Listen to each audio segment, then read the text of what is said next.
Hello, everyone. Tonight, we have a great presentation by research archaeologist Bryan Kendall. He works at Office of the State Archaeologist in Iowa, and he is going to talk about his finds from the Dixon site. This is recorded, and we'll post it on our Facebook page and YouTube. And also, please leave your comments in the comment box, and he will answer them at the end of the presentation. I'll go ahead and turn it over to Bryan. Go ahead. Well, good evening, everyone. I'm Bryan Kendall. I've been a project archaeologist with the state, the Office of the State Archaeologist for about 15 years. I've worked there. I got my start kind of in the mapping and site records department, but it was about 12 years ago. I got moved over to doing project archaeology work. As an undergraduate, I went to the University of Northern Iowa and was a double major in anthropology and geology. And I got my master's at the University of Iowa, and I've kind of tried to sort of straddle both of those worlds a little bit. And I expect most of you are somewhat familiar with excavations, the most recent excavations at the Dixon site. This is one of the largest projects that the OSA has done, and it was undertaken by the DOT and the Army Corps of Engineers to put some riprap protection along the Little Sioux River to protect the Dixon site from continued erosion. The site has been known since for over 100 years when they straightened the river, cut right through the site. And ever since then, the site has sort of slowly been eroded.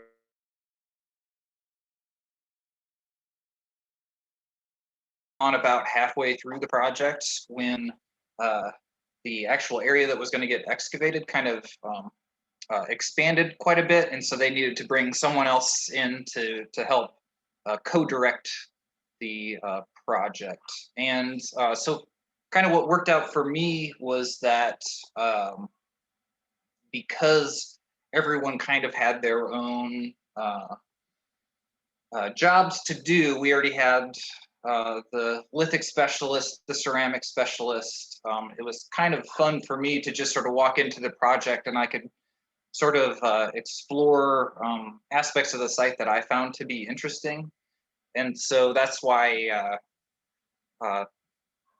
what I've done doesn't necessarily fit into kind of one category of thing. And it's just kind of a mishmash of things that I found interesting, and hopefully I can demonstrate why it's interesting, and hopefully you'll find it interesting as well. So I'm going to talk about sort of the landscape, the geomorphology of this site. I'll get into a little bit of the stratigraphy of the site and the effects of erosion, and then I will conclude with some stable isotope analysis that we've been doing on some of the faunal remains. So to get things started, the Dixon site's located in Woodbury County. It's kind of about in sort of the middle point of the Little Sioux River. The Little Sioux River is actually a really interesting river drainage, and so I was excited to get to work in it because it's got a little bit of a different history than most of the other, or more complex history than most of the other rivers in Iowa.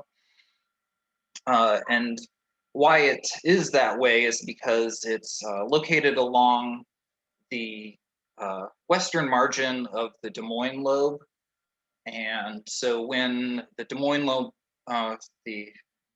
lobe glacier pushed into Iowa, it totally changed the drainage for this river, and it kind of resulted in some dynamic changes in that river system.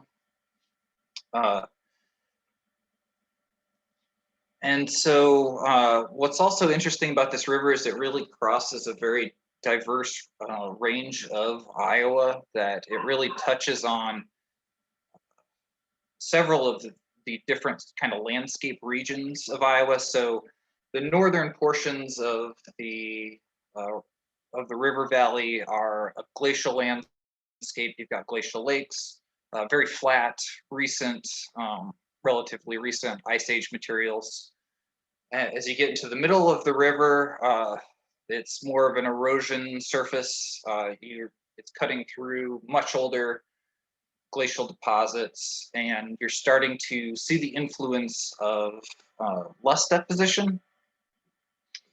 And by the time you get into the southern portion of the river drainage, things are really dominated by loess. And so it cuts through a lot of really diverse environments. And one thing that's been very consistent about the Oneota location of village sites is that they really like diversity, and the Little Sioux River is just a fantastic place to see a lot of ecological and landscape diversity and have access to a lot of different kinds of resources. And so what gives Little Sioux drainage such a complicated history is that the upper reaches of the river actually, prior to the most recent ice age, actually drained east into the Mississippi River Valley. And the sort of middle and lower sections of the river here through O'Brien, Cherokee, and Woodbury, Monona County, is sort of the ancestral river basin. And so what this did is that when the glaciers came in, it sort of dammed up all this material, and it started to get these large glacial lakes around the edge of the glacier. And eventually these glacial lakes eventually overflowed, and this water was released in these really catastrophic depositions of glacial alluvial material. So just these huge terraces that are thick with big chunks of gravel and mixed up clays and all these things that were that the glacier was spitting out along its margin as it melted. And these sort of flood events are very catastrophic, and so these so some of these valleys associated with these cuts through these glacial margins, some of these valleys were formed probably in sort of days and weeks or months, and were carving these entire valley walls. And so basically that portion of the Little Sioux River that goes west around Peterson area is basically where all that glacial meltwater just sort of exploded through what was the divide between the Mississippi River Basin and the Missouri River Basin, and sort of formed the river valley as we know it today.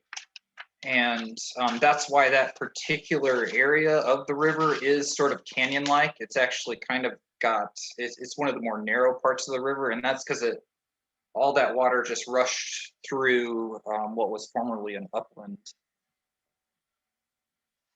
And just to give you kind of an idea of sort of the scale of some of these glacial terraces.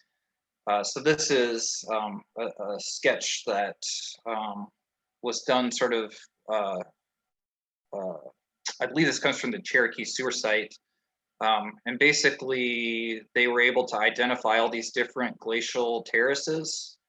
And so in the northern reaches of the valley, these terraces are very high up, and they're separated by 50 or 100 feet. And as you travel down the valley, these glacial terraces become smaller and closer together.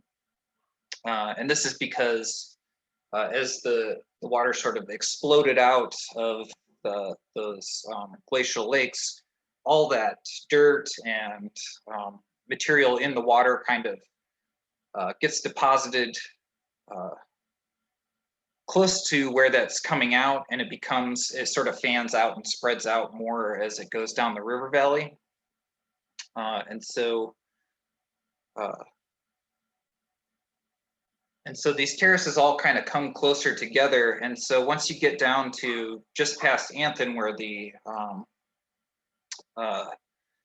Dixon site is located, that's right where these big glacial terraces actually start to plunge beneath the current floodplain of the Little Sioux River. And so what that means is that basically north of the Dixon site, there's lots of these big glacial terraces, and because those were so high volume of water, those are nice, fairly level portions of the river valley that just never really get flooded anymore. And so they're these nice big flat areas, and so they're kind of perfect for having villages if you're trying to avoid having your villages get flooded. So they make really great places to live. And that's not just prehistorically, that's actually also true today. And so a lot of the towns along the Little Sioux River are also on these same glacial terraces.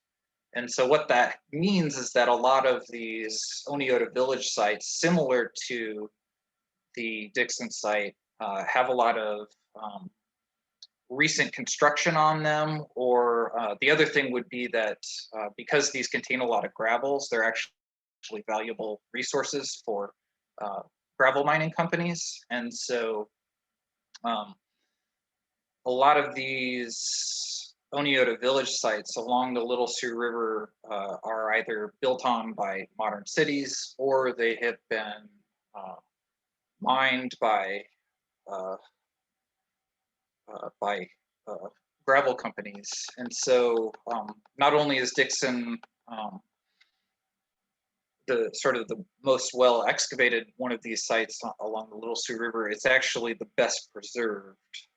So if we zoom in on the Dixon site itself, I've sort of color coded these soil maps to show these red locations are these glacial terraces that I've been talking about. So they're fairly dry. They very rarely would get flood water on them.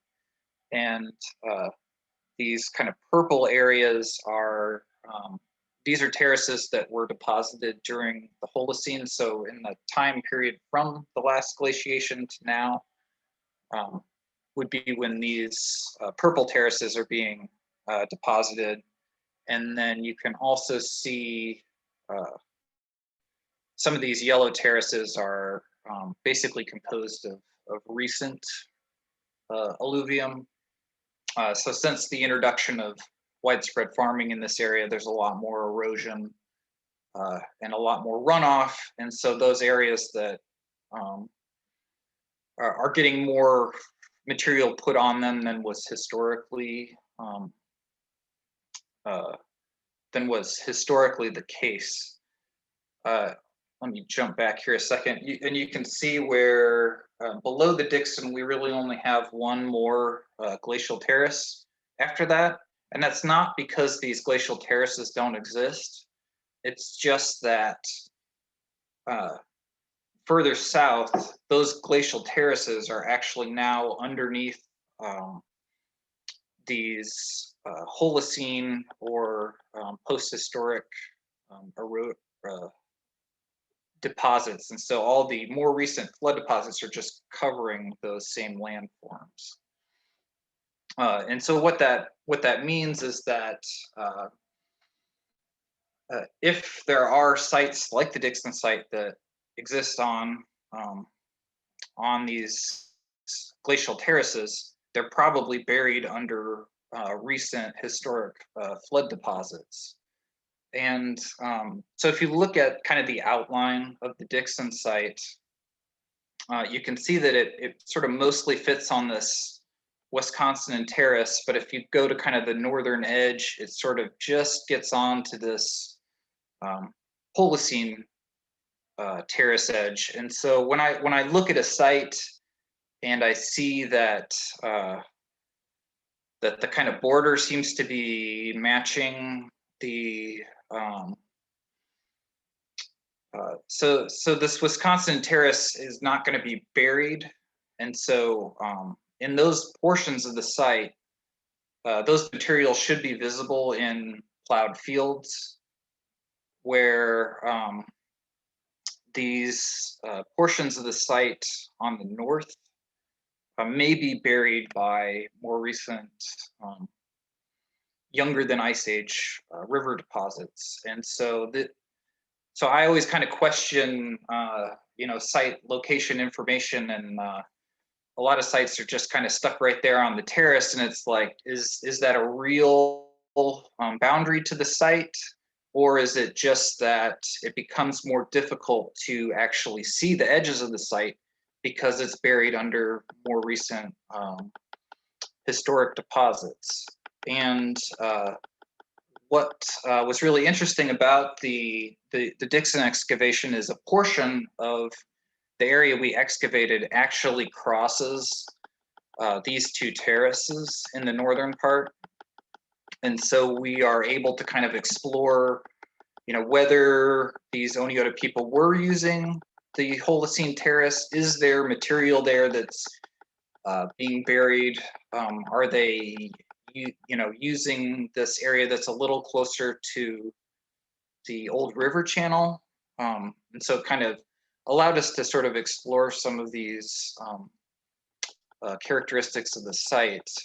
Just to give you kind of an idea of what we excavated, I'm going to show you the excavation blocks, and it goes from south to north. So I'll show you 1, 2, and 3. Location 1 is the furthest south, furthest away from the old riverbank, and that's where we found the least amount of material. We did find some pit features, a couple of hearths, but much less artifacts in general, and less features. So as we moved a little closer to the river, we found not quite twice as many features, again, mostly pit features, but we really started to see an increase in the artifacts throughout the site. And once we got to block 3, all these little blue blue shapes are pit features and hearths and things like that. We found many times more features and artifacts than either of the other 2 blocks. And so right away we could tell that they're really making better use of this kind of terrace edge closer to the old river channel, which makes some sense. But to kind of take it to the next level, we actually used a 3D laser transit to actually map in all of the artifacts we collected from block 3.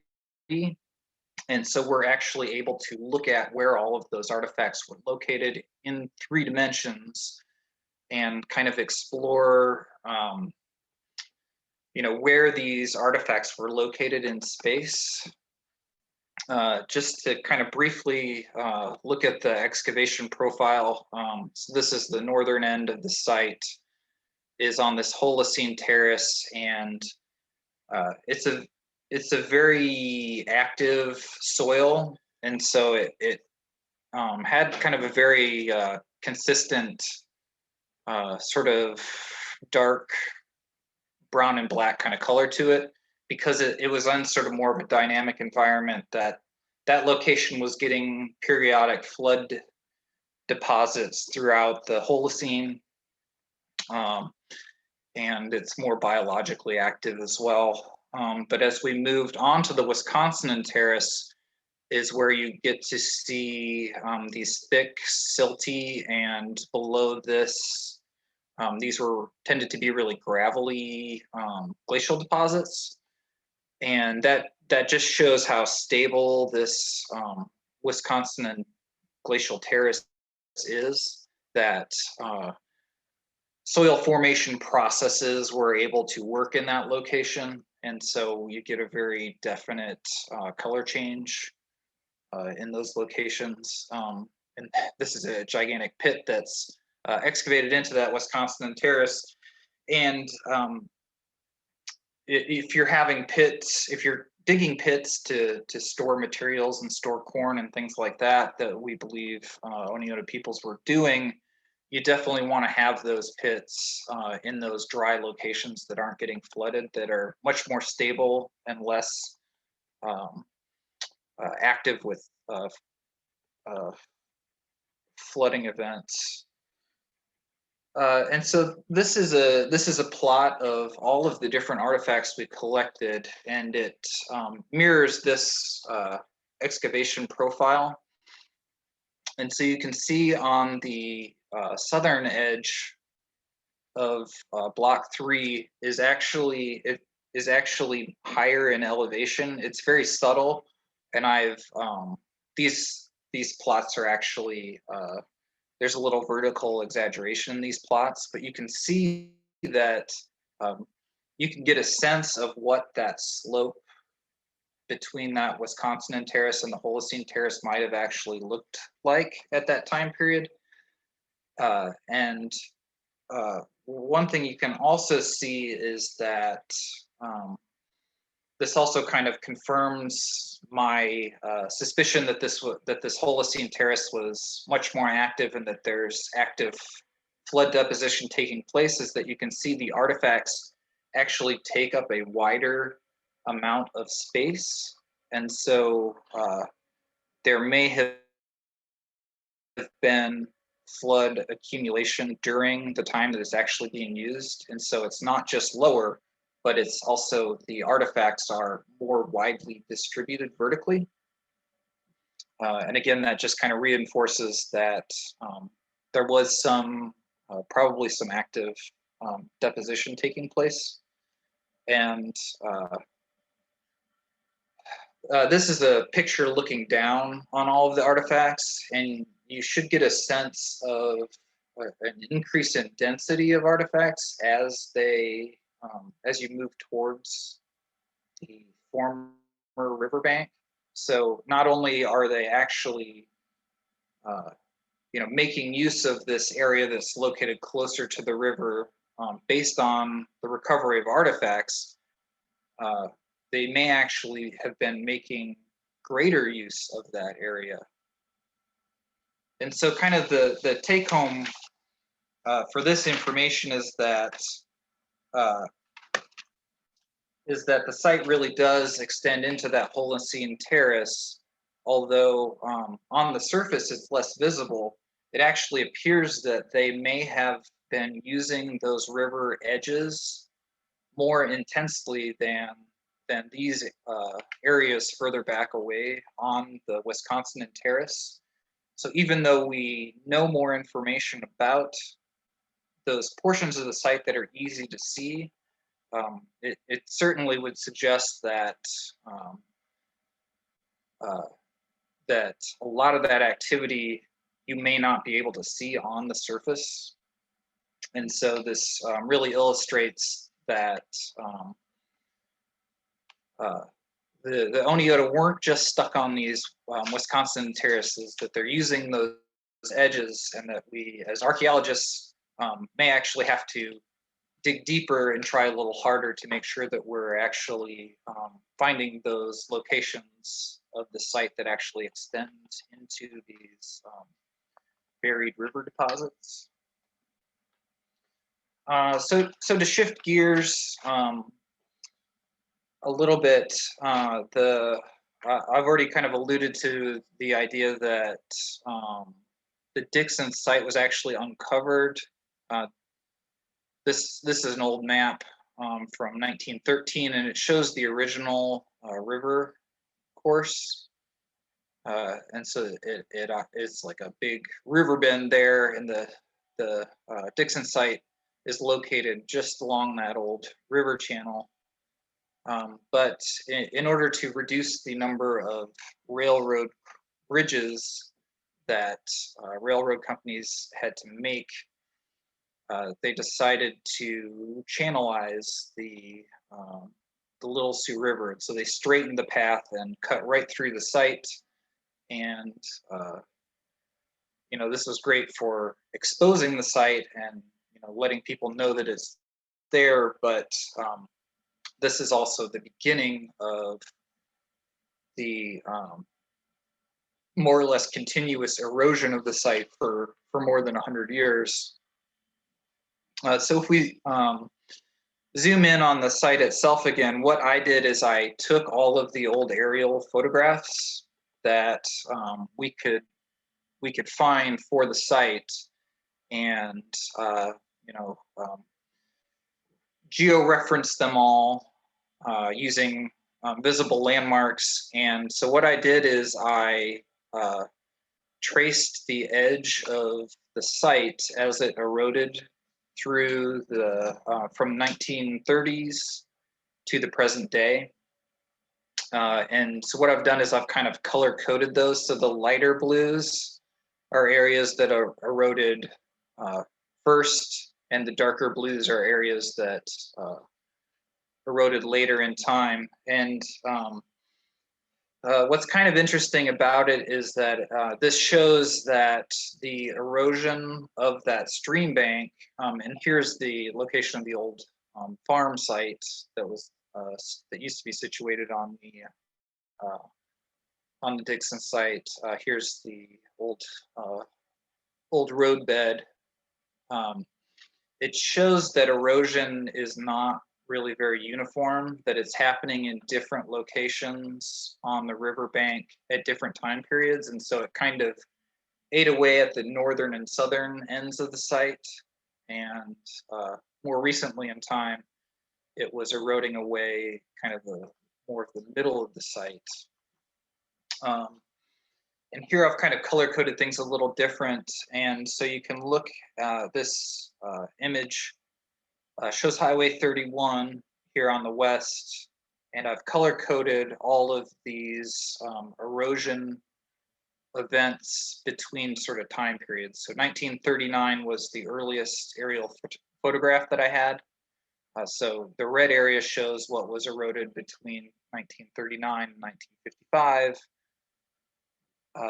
And the orange is 55 to 66. And so it's about every 10 years of time is represented by one of these different colors. And so again, this kind of illustrates how erosion occurred through time. And you can see this dark purple color is 2002 to 2016. There was just a huge amount of that site was eroded away. Whereas from 1973 to 83, which is the green area, just a little sliver of the site was eroded in those 10 years. And so doing this allows us to kind of understand how sort of dynamic this erosional process is. And so if you kind of calculate those areas, when it's stable, the site was maybe losing about 100 square meters per year. But there are these really unstable time periods where this erosion was in excess of 450 square meters per year. And this, so this is all of those sort of time periods, but broken down by the intensity. So you can see this is the 73 period that was real intense, and also the intense erosion that was happening more recently. And so we were able to take that and kind of try to correlate that with major flood events. And what we actually found was that erosion was the worst, not when there was a huge flood, but it was when there was a flood and then the site was able to kind of dry out. And then later in the year, there was another flood event. So this is 2010 was a period of really intense erosion. because there were several major flood events, but there were, they each had a month or more to kind of dry out in between those periods. And it seems like that is far worse for the site than just like one major flood event. It might lose something, but then it would still remain fairly stable.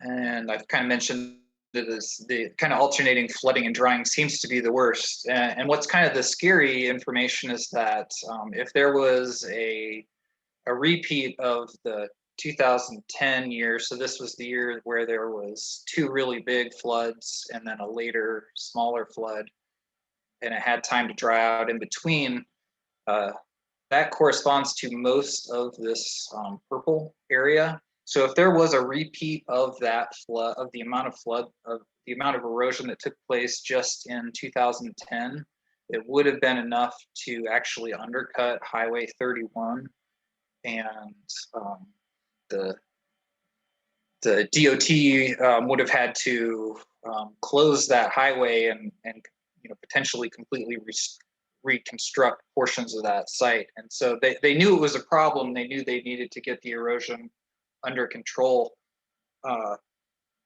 But until we actually did this sort of level of analysis, I don't think any of us really knew how close it was to potentially ruining that road.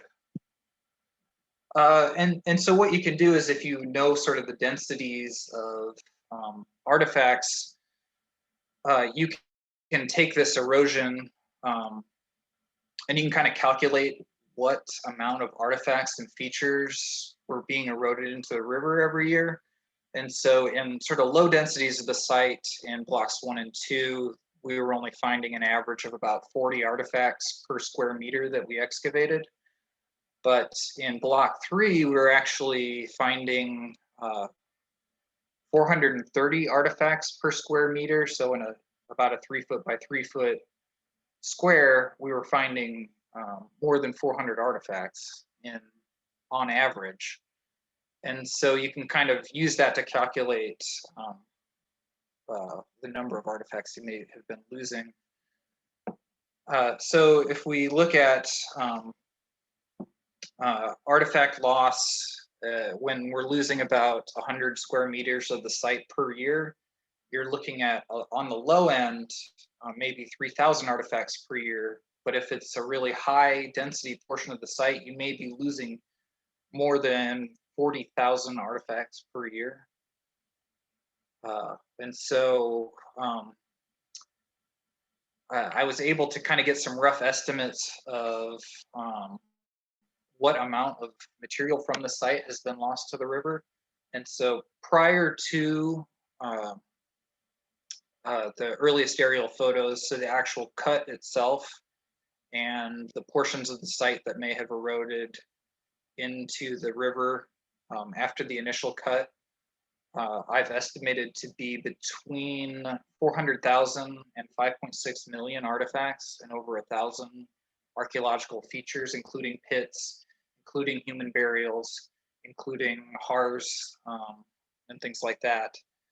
And the post 1939, it's just slightly more. So again, perhaps between 500,000 to 6.5 million artifacts were eroded into the river over that time period, and as many as 12,000 or 1,200 features.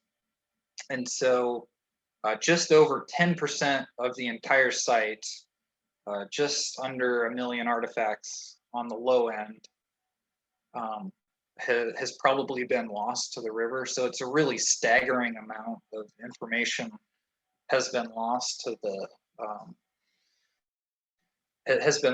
river. And so, it underscores the importance of this, but it's really mind-boggling that there's that amount of material in just about 10% of that site. So it's mind-boggling that we've lost that much information, but it's also mind-boggling how much artifacts and material there are in that site to begin with. It's really, when you crunch the numbers, it's really truly amazing. Site loss that's happened there, but also just gives you an idea of how much cultural material is still there yet to be found. So for the last little bit here, I'm going to talk a little bit about stable isotopes, and this is what I've been working on most recently with a couple of other colleagues. Dr. Anna Waterman at Mount Mercy University and Dr. Andrew Somerville at Iowa State University. We've been looking at stable isotopes of faunal material, and just to give you as brief chemistry lesson as possible, I think people are more familiar with carbon-14, the radioactive isotope of carbon. And that's an unstable carbon isotope, and it decays into the stable carbon-12, and that's how we do all of the dating of the materials for the Dixon site, was using C4. But there's also another kind of carbon, carbon-13, which has an extra neutron in it, in the molecule, but it's actually stable. It's not radioactive. It doesn't decay and lose that neutron over time. And so this isotope it's out there in the environment. It's perfectly safe. It's not radioactive. But what's interesting about these stable isotopes is that certain biological natural processes actually have kind of a preference for these certain stable isotopes versus another one. And so when plants do photosynthesis, they certain plants prefer the C13 stable isotope over the C12 stable isotope. And so so that gives a certain ratio for certain types of plants. And when animals eat certain types of plants, because animals themselves can't create carbon, or they don't do photosynthesis, and so they're reliant on plants that they eat to give them the carbon in their body. And so your bones actually keep a record of the carbon isotopes that you've been consuming over your life. And other aspects of it can also affect this. So like your teeth actually form at very specific times in your life. And so those parts of your teeth that form at those certain time periods are actually kind of snapshots of the materials that you were eating at that time that they were being formed. Whereas your bones are kind of a little bit more general. They're sort of constantly renewing themselves. And so they're kind of more of a just sort of an average of the types of things you've been eating. And so the sort of big stable isotopes that we have looked at, carbon, nitrogen, and oxygen are all related to food and water and those sorts of things. But the other element that we've looked at is strontium. And strontium is it's a sort of a rare, it's not like a really rare element, but it's one that doesn't really get a lot of attention. It's used to make fireworks, and it used to be used a lot to make old tube TVs. And it's kind of freely available everywhere, but the ratio of these strontium isotopes is really closely related to the bedrock geology that water is passing through. And so if we as humans or animals drink from a particular river valley, the strontium isotopes that that get preserved in our body reflect those. And so what that means is that Strontium is really good for identifying whether uh, people and animals are sort of living within one location versus another location, because the strontium ratios are different in different geological regions. So in Western Iowa, your strontium ratio is going to look different from your strontium ratio in Eastern Iowa because the bedrock's different, and that element ratios are different in those two locations.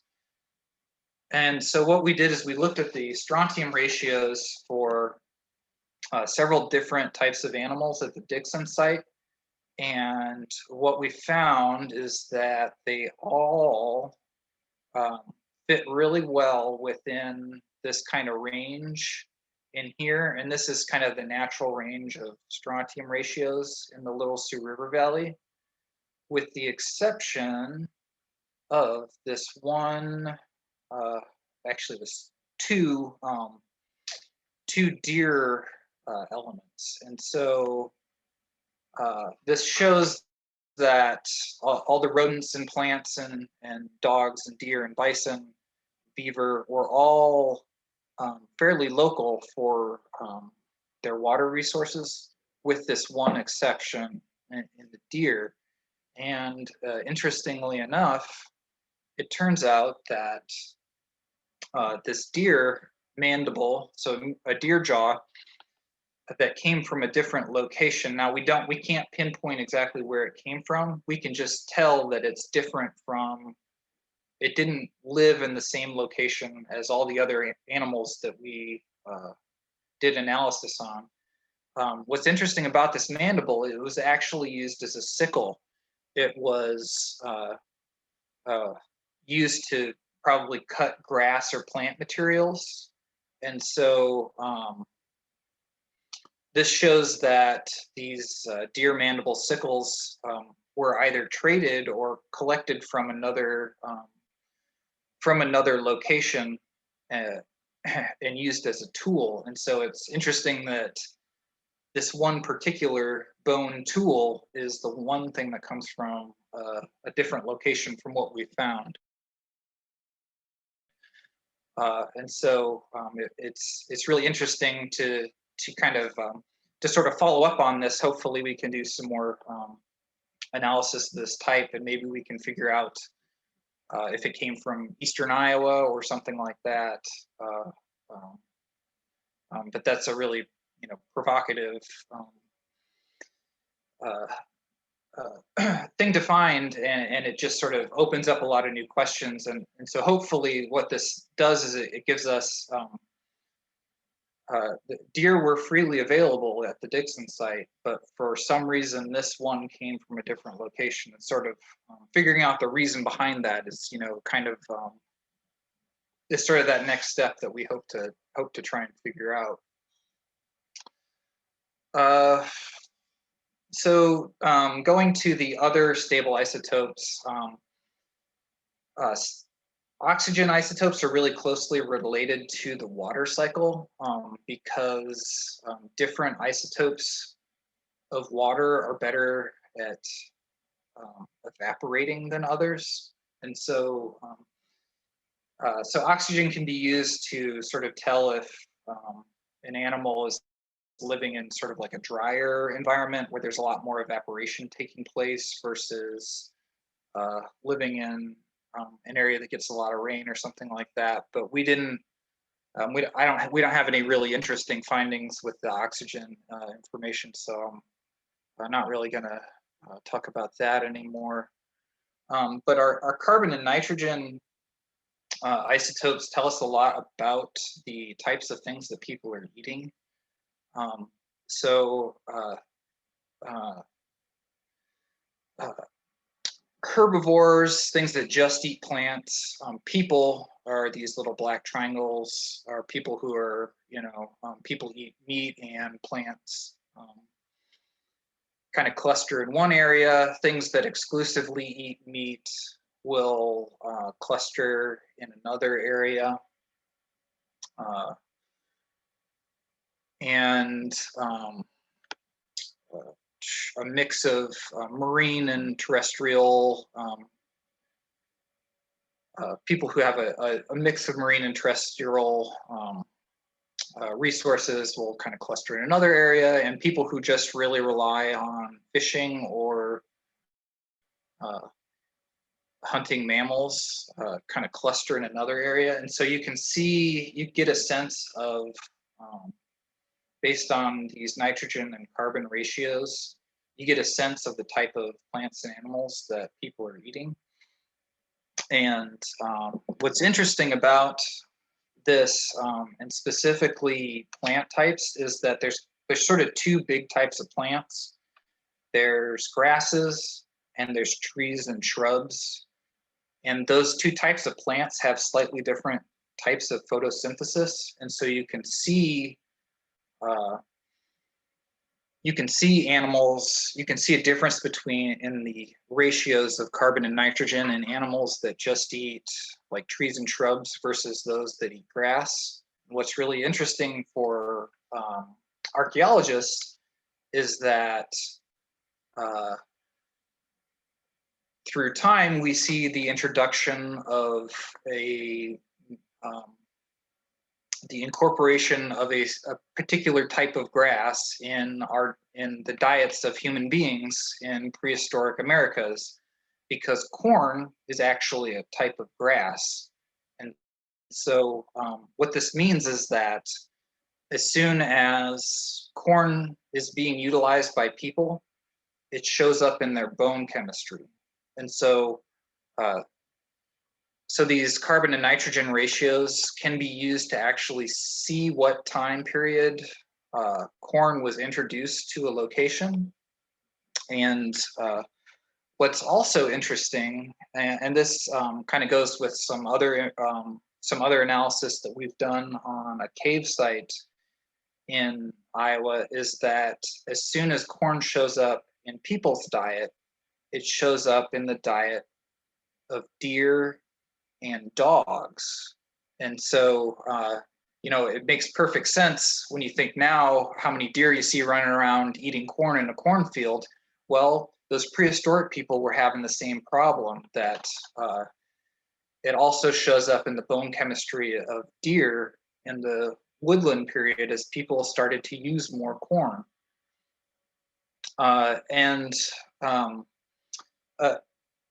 Another issue here in the US is that it's pretty rare that that we would have the opportunity to actually do this type of analysis on humans themselves. But what's really fantastic is that we have found these stars are isotope ratios for humans. And so we have a couple of examples of prehistoric people that have had this analysis correlate pretty well with these blue triangles, which are dogs. We find that the dogs actually have a pretty similar diet to humans. And so what we can do is that it's much easier for people to do isotopic analysis on the remains of canids that we find in archaeological sites. And so using those dogs instead of humans is gonna still allow us to get a pretty good idea of what people were eating, because the people were sharing their food with their dogs. And we didn't do any analysis of any human materials. Like I said, that's very rarely used in the US, but we did get to do this analysis for several different canids that we found in the Dixon site. And so what we found is we can, once we have an idea of the isotope ratios of these different things that were being consumed. So because we know what corn or maize isotope ratio looks like, we know what the bison isotope ratio looks like. These are river vertebrates, so the turtle and the beaver, things like that, that were available in the river. We know where the isotope ratio is for deer, and we know what the isotope ratio is for plants. These are the tree and shrub type plants. We can actually reconstruct what percentage of the dog diet is actually made up of all these different food resources. And what we find is that maize is actually the most commonly consumed food product of dogs at the Dixon site. So these, we weren't totally sure if they were domesticated dogs or if they were some sort of coyote, but it shows that they were sure eating a lot of corn. So this is just another, more supporting evidence that these were domesticated dogs, or at least they were getting out into that cornfield a lot and eating quite a bit. We also saw that bison made up was the second most commonly consumed meat sort of dietary portion. So they were eating a lot of bison meat. And then deer, more other types of non-grass plants. And it doesn't appear that the dogs were eating a whole lot of those animals that we're finding in the river. And so, so doing this analysis, it really gives us a very interesting and pretty detailed picture of what the dogs were eating, and sort of by extension what we assumed the Oneota peoples were eating. So they were definitely eating a lot of corn. That makes sense. We know that we find a lot of corn at Oneota sites. We find a lot of bison bone at sites there too, but so we know that they're also making pretty good use of that. And so this is, very quantifiable scientific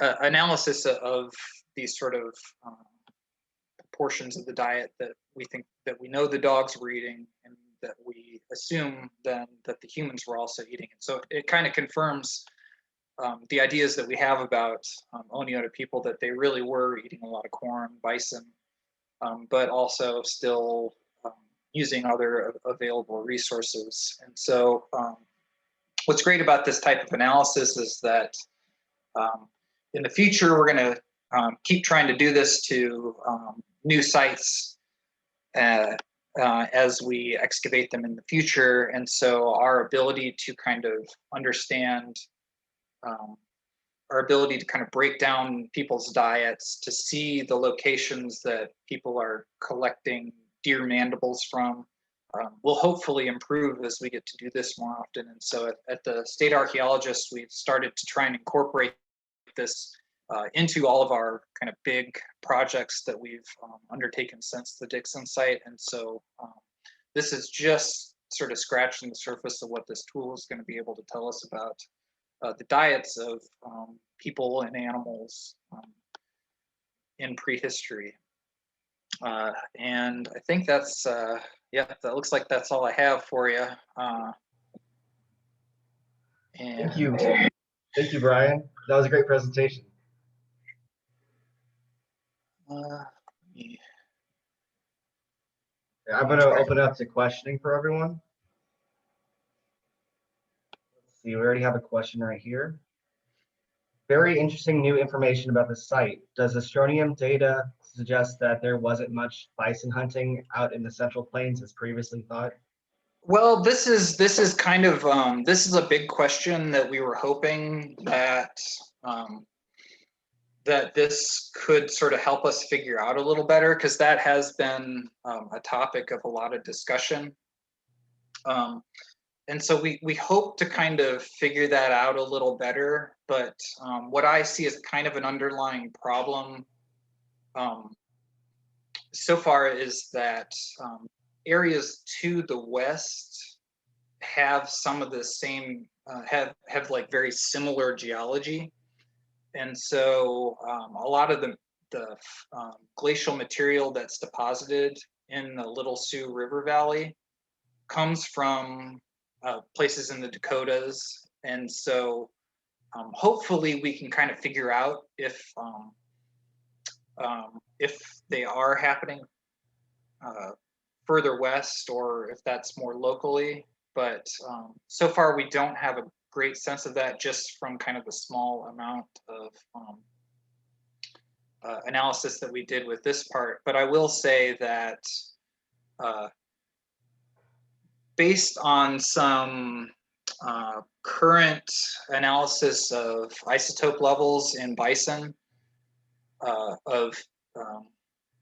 bison nowadays, that it does seem like they may have, the bones at Dixon site are similar to bison, that modern bison that we see in places like Kansas.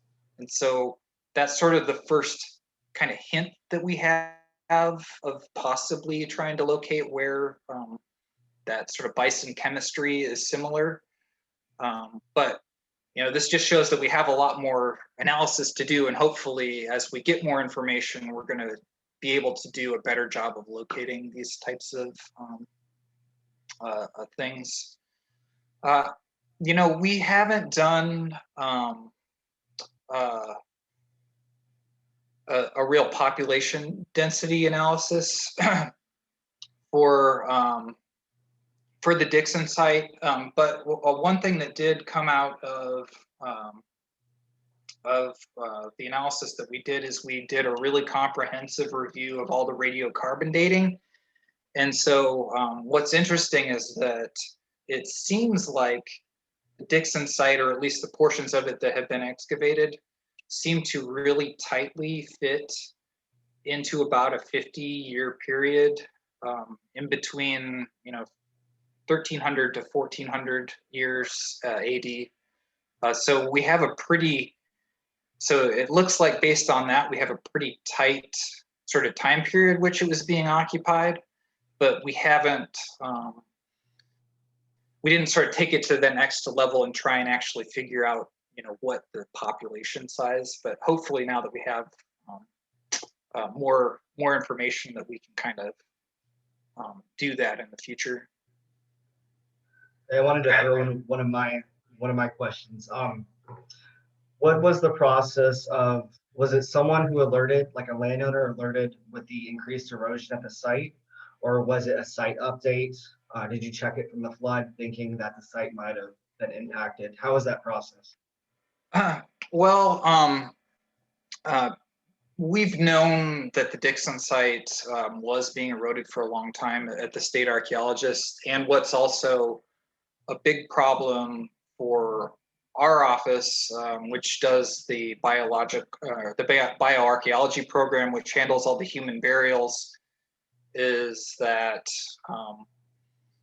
pretty consistently people were finding human remains eroding out of the site as well.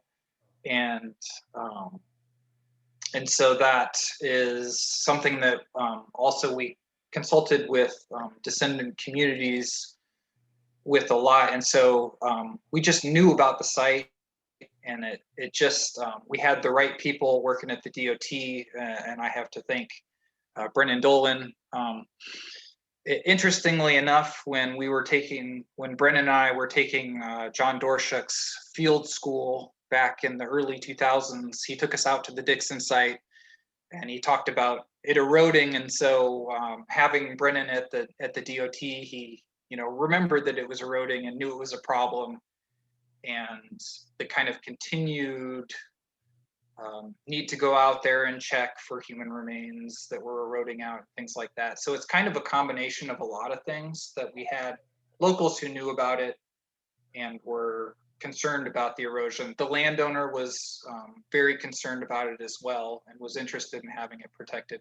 So we really had all the right people in the right places, and it kind of all sort of gelled together when we got the DOT and the Corps of Engineers involved. And once they realized that, that was going to start actually impacting that highway, is when they really, started to take it seriously. But as I mentioned, I don't think anyone knew that it was that close to possibly actually undercutting that road at that point. Yeah, that was very interesting saying that, the visual. Okay, another question. Is there any idea of population density given the artifact density?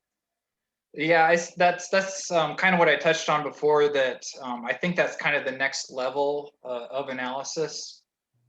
Now that we have a lot of that artifact density, hopefully we can kind of take that to the next level. It just wasn't kind of in the scope of that particular project. So hopefully someone's going to take that artifact information and kind of figure out those types of things.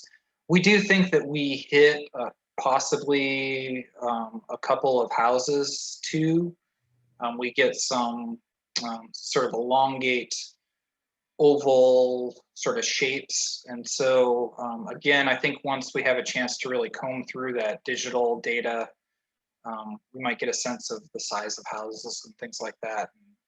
We just collected absolutely as much data as we could because we knew it was going to be a great resource for people who want to do feature analysis. So if anyone knows anyone who wants to tackle artifact densities and things like that, we're excited for people to get a hold of the data and start answering questions they want to answer. Okay, great. Next comment we have, really interesting, Brian, thanks. Has there been any controlled excavation on the eastern portion of the Dixon site? And if so, do you know what sort of artifact densities were encountered? So there was some excavation on the eastern sides of the site. Unfortunately, it was in the 60s and it just really wasn't documented very well. And so it took a lot of work for us to even try and figure out where they were digging.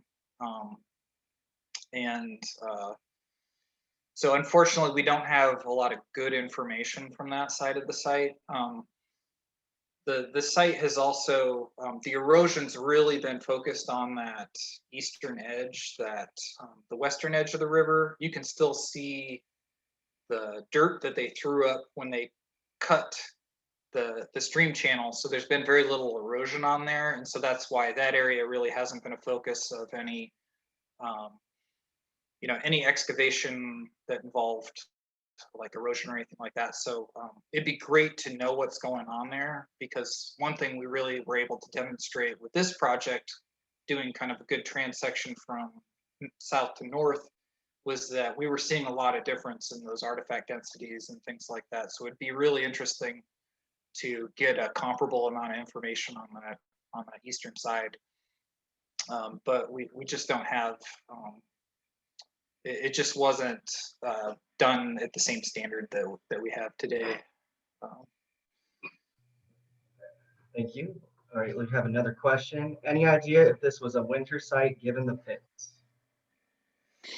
I'm not sure off the top of my head how much the seasonality of it was.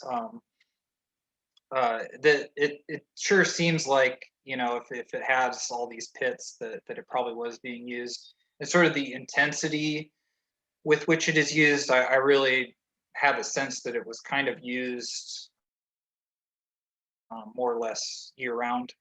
And so that'd be interesting to kind of look a little bit at, to kind of confirm that. We did have a little bit more, I think we did have a little more sort of like young fauna and things like that, which some of the earlier excavation hadn't run across. And so, that does suggest that maybe there were some sort of different periods of the year that it was.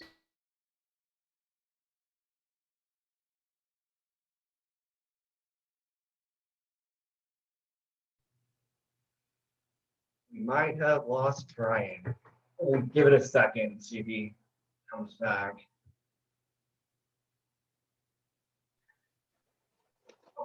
Okay, you're back. The screen froze for a second. What's that? The screen froze for a second. You're Oh, back. sorry. It's good. No problem. We're all good.